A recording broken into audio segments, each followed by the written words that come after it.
Welcome back. In this lesson, we're going to weave your values into the vision of how you want your life to look and how your business will allow you to achieve that vision. I don't like narrowing down to an ideal day exercise because each day calls for different activities. So instead, let's plan your ideal week.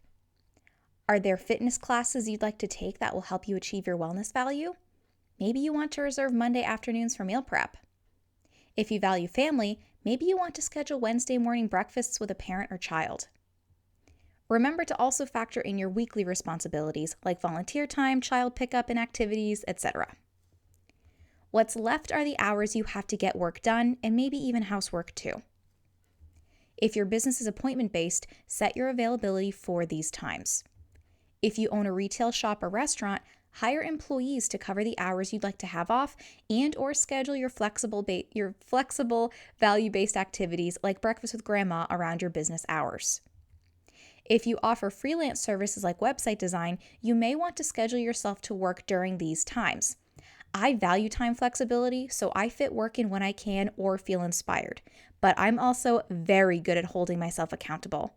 It may be best to set office hours for yourself, especially if you're transitioning to or are new to self-employment. You may not be able to fit all of your value-based commitments into your schedule when first starting your business, and that's okay. We're thinking from the end here. Now, some values may not fit into each week, like travel. So think in broad terms here. Maybe you want to go away one weekend a month and take a 1-week vacation every quarter. Or maybe you plan on taking the entire month of February off. Always plan your vacation time ahead or you won't give yourself a break. If you are appointment-based, block these times off on your calendar. Either find coverage for your store or restaurant or take your vacations during the slow season so your business can shut down completely. Planning your schedule allows you to run your business, set boundaries, and enjoy your life. Because even if we dream of starting a business for time freedom, it can be so easy for many of us to succumb to workaholism.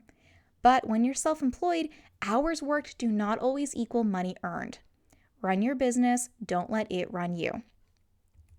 In the next lesson, we're going to connect with your business by crafting your business's vision. I'll see you there.